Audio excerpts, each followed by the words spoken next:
Hi there, Elevated Planet community. This is John Drew here from Elevated Planet, and today I'm with Sheila Seppi. For the premise on which your book is based, which is called Walk-ins, The Cosmology of the Soul. I was a big fan of Dolores Cannon and all her work, and so I was familiar with the concept already, but I had never met anybody that actually has gone through that specific experience. Part of the deal is that we forget everything that we knew, right? Yeah, And therefore we are subject to this very specific programming that we then get bombarded with to tell us actually we're only this big, stay in this box, be afraid, be fearful, whether it's division energy or fear of illness and all the rest of it. Why not focus on the stuff that makes you happy? Yeah. absolutely. And when I was working with my guides and kind of having that question answer sort of session, um they gave me so much information and it fed in with the information that I came in with that I still didn't have a language for. And when I was writing the book Walk-ins Cosmology of the Soul, I had like a whole chapter trying to put it all down, and Mm, my editor is like, what this? Because I still I was trying to get it out on the paper and it just didn't make sense yet. mm, And now I don't know what happened, but and it's so simplistic now for mm, me to look at it. They've given me different languaging because I am not a quantum physicist. I never will be. And that's not what I'm here to do. mm, I'm here to kind of translate the things that I see to help people understand mm, what's going on out there. And when Source decided that it wanted to experience itself, okay, there was, this this sound that began to come out, and that's the Om. A lot of people call it the first word. There's a lot of indigenous mm, societies that all of their creation stories go back to the first sound. But when that first sound occurred, then there was light, and then you had the light and the sound, and they had vibrational frequency. So then you had frequencies, mm, and they began to move in a certain pattern, and then you had the vibrations, and then they began to oscillate off and on, with their frequencies, and they began to get closer to closer, and they began to form this fabric, which I consider the plasma of all things, which mm, is actually the void, which is actually the etheric body of Source. mm, Okay, simple, right? Okay, and as it starts to go out within that, then there's kind of like layers, and go from one layer, you go out to the next, and all it is vibration and the way that things go together. But then there's what's called these templates, and these templates are literally for everything. Every thought that Source God has is in a template mm, to be experienced or expressed. And so there is within one of those templates is a blueprint for life forms, humanity, hominid species. mm, And so we are within that template, but also within that template is what's called the oversoul template. And as that oversoul template begins to expand out, you have what's called a master template of the oversouls. And that's kind of like the big boss. It's like, oh, we got to change this next time around. Let's do a little morphic resonance over here, housekeeping, get some things going. So we've got this master, we got the big boss, mm, oversoul. And then as that comes down, depending on, like, we'll use this universe because there are many, many universes, but let's use this universe for an example. Then there's an oversoul for that, for the universe. mm, And then this oversoul answers to the master oversoul. Well, then within this universe, we also have galaxies, and mm, we have constellations, and each of those have oversouls, and each of the planets have oversouls. And at the last number I read, there was something, I don't even know what this number means, but 70 quintillion. What is that? I mean, yeah, how many? okay. That's how many planets. Right. That's just in our Milky Way galaxy here. 70 quintillion. How do they know that? And each one of those has an oversoul. So Yeah. now you're looking at the oversoul of Gaia. And within that, let's say there's like 12 modules, there's like learning pots, okay?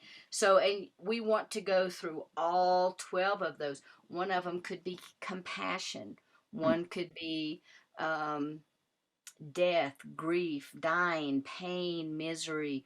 One could be, whatever, unconditional love, forgiveness. And we go through all of those and experience those with then what I call our individual oversoul. Mm. Okay. Now, when my guides were talking to me about this, they didn't go into the 70 quintillion. They just said this is the way it is. When they told me, they said, and your individual oversoul is different, and it's called the Shantias Khan. Mm. And within the Shantias Khan holds all of your memories, all of your experiences. It's kind of like your personal cloud storage. Right. It's your Akasha record. It has everything in there. And then when you decide that you are going to incarnate, then just a little piece of that begins to come down, and it's like this swirling motion. Really, it's light, sound, frequency patterns, but it, Mm. it looks as if it swirls, and that's what people refer to as their higher self, because that's the aspect that's Mm. still attached. It's kind of like our umbilical cord, Right. okay? And so then that drops down. And as all of this energy is occurring, then once it locks into a human form, that's called the soul, and that's the personality of the lifetime. Mm. And the spirit aspect is there as well. The spirit is that enlivenment. Mm. Okay. So it is the actions that the soul is going to take. Mm. Okay. And so they all have a different name, which worked really well for me because I'm like, yeah, can you draw me a diagram? Can you put that in, multiple colors in a chart, for me? But they did. They allowed me to be able to draw that and, Wow. to where it made sense to me. Mm. And so when I wrote the book, I tried to put that little diagram in there because I really want people to know that, there is no fear in death, and we take multiple forms. And just imagine with inside that Shantias Khan, there is multiple yous having multiple lifetimes. Right. Now, so before I incarnated, my Shantias Khan had merged with many other Shantias Khans into that seventh density form. And then we were actually out in the Andromedan system working. And I knew that, but I never really knew why. And I had past life hypnosis session done. And honestly, we were kind of like out, now here I am. I'm thinking, ooh, we must have been doing something great. We're getting ready to create a universe. Oh, how Yeah. Yeah. cool. Nah, we were scouts. We were scouts. We were out way in the Andromedan system because there was this mass of black energy that was on the peripheral borders. Mm. And then we saw a huge ship come, and it projected like these energy beams that surrounded this mass. Mm. And it was like, and the thing just kept shrinking, shrinking. It gave it pulses, Mm. and so it just kept shrinking until it dissipated. We'll come to find out that was AI technology.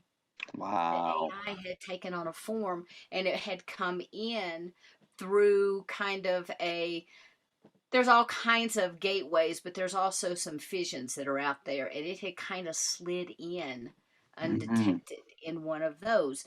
And so that's what we were observing, but all was well because it had been taken care of. But we heard during that observation period, there was this cry or vibration that came up from Gaia. And she needed support. And it's really cool because Dolores Cannon talks about that in her books, The Waves of Mm. Volunteers. And we That's right. came in what we would call in it was about 1980, somewhere around there in the 80s, and we were working on the crystalline grid. Mm. And so this aspect that then came in was just that little tiny drip Mm. of this overall collective merging of beings that I was. So if this soul had been maybe Andromedan, a different aspect would have come in than what came in here. And so that's kind of how I got to be here. Mm. Um, and it took me a long time. Even so, now I'm a walk-in. I was doing what? What do you mean? What do you mean? What do you mean? I'm just a little drip, kind of thing. Like, crush the old ego here, buddy. But my guides, when they told me and they began to explain the massiveness, and as I went out and started talking to people about this, they're like, oh, well, then I guess you don't even think there's a God. And I'm like, are you kidding me? Do you know how massive source energy is? Do Mm. you even have an understanding? Mm. Look around, everything is source. Mm. Yeah, There including is us. no separation. We are a fractalized aspect. Our Mm. Shantias Khan is the larger aspect. The soul is a smaller aspect. We merge back with that larger aspect, and the entire existence of who and what we ever are Mm. is our making our way back to reuniting with that source energy, only to be spit back out on the other side. So, and then we become something else again. I know. And one of the things that I think is very important for people to kind of take on board, and again, they might dismiss this at this stage, but it's the understanding that like for me, for instance, I'm not just like John Drew the meat bag, right? Right. I've got a team. There's a team, and this is amazing. And I love this idea that I've got Team John Drew because I'm not the cells anyway. But the cells are part of me, and that's miraculous, and I love that. But the guides, the angels, the higher self, the whole lot, master, ascended masters, whatever, they're all here to help you. But you got to know they're there, and you got to ask, right? Yes. You've got to ask. So many people just go through life not even realizing that you have an opportunity to tap into this enormous wisdom. I tell people all the time, I am the laziest person you'll ever meet. And they're like, but you constantly are getting stuff accomplished. Just like, I just let my guides do it. Right. All you have to do is ask. Mm. And remember earlier, I said things are very much the same as they are here on the other side. And if you're not utilizing your guides, they're not getting the opportunity to Mm. do their job. Right. And when I realized that, I was like, oh, Mm. okay. So then it makes life very easy because Doesn't you're constantly getting guidance. You're constantly, being able to be led down different pathways, just because they're there to support you. it? Yeah. And it is one of the most difficult things to appreciate. I mean, I lived a very left brain existence for my first 58 years. It was all numbers, it was finance and all this kind of stuff. And I loved it. I enjoyed that. But the fact is that, one of the books that helped to wake me up in the early stages was, Brian Weiss, who's Hmm. it's Many lives, many Many masters. Lives, Many Masters. That was the first book, and it was actually a quote from Many Lives, Many Masters. I still have it here in front of me, which is when one of the ladies had passed over, and the question that was asked was, "What did you have to learn from that life?" And the answer was, "I had to learn that I had no control over life. I must have faith in the masters. They will guide me throughout."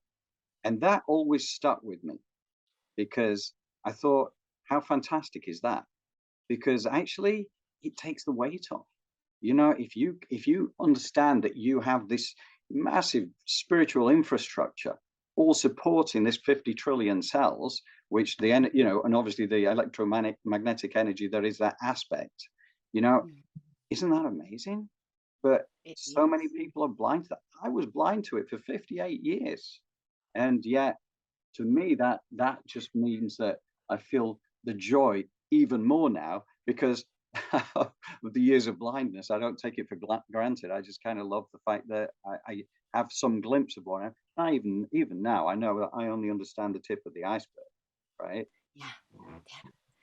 Yeah. It, it's such a visceral experience for me working with the guides and kind of going back and getting a little taste. And one of the things I keep asking them is like, why am I not remembering my dreams? Give me a break. Everybody around me is remembering their dreams. I can't remember my dreams. What's up with this? And they're like, you know what? If you remembered what you were doing at night, you would be so homesick, you would not even return to your body. Mm, And you have a veil in place for a reason. And mm, I'm like, oh, okay, you know. And so people that come to me and they're like, I can't remember my dreams. I can't remember. I mean, I can remember dreams sometimes, but it's right. not like, you know, a lot of my friends have like really active dream lives and they're doing this and doing that. And it's wonderful. And it's not like that I'm comparing myself to them. It's just I would like to have those types of dreams too. Mm, And my guys are like, no, no. And then when I started astral traveling consciously, you're not going to believe the first place that I went was that the dome in Seattle. oh, The Seattle, yeah, and I had my arm out, and there were people I could see them eating lunch and different things, and my hand was out, and I was touching the window. I was going like, whee! And it's like, you know what? There is probably a reason I don't remember my dreams. You know, if I am that silly and weird that it's like I wanted to go to a planet. Come on. yeah, No, I went to to Seattle to that needle. Are you yeah, kidding me? yeah. Yeah. And No so problem. on the other side, what we experience has nothing to do with what we think we want here. Mm, You know, these yeah, are all human projections. Like the human of me wanted to go visit, someplace exotic. Well, the reality is I probably do that stuff at night. And in truth, I just wanted to go to Seattle, you right. know? Yeah, And yeah. so we just don't know, but our guides and our teachers, everyone's just there ready to support us at any time. All we have to do is ask, and we have to remember too, we are never ever ever alone. It is Mm, impossible to be alone. We mm, are all one. yes, yes. And that's, to me, that is a really important statement because, that's the point at which you realize that when you have division energy and this politicians and the likes trying to convince you that we should be afraid of certain countries, or, let's say, for instance, they decide to start talking a little bit more about extraterrestrials, but talk about it from a threat perspective as opposed to the fact that they're our galactic family, and starting to say, actually, we don't understand this. And by the way, we think they're a threat to national security. And it's coming, you know. Right. But the fact is that whether you're one of our galactic cousins, or whether you're, from any nationality in the world, or indeed, a different life form, we are all part of the same thing. And, Right. so when you hate on somebody or something, Mm, you're kind of doing it on yourself. absolutely.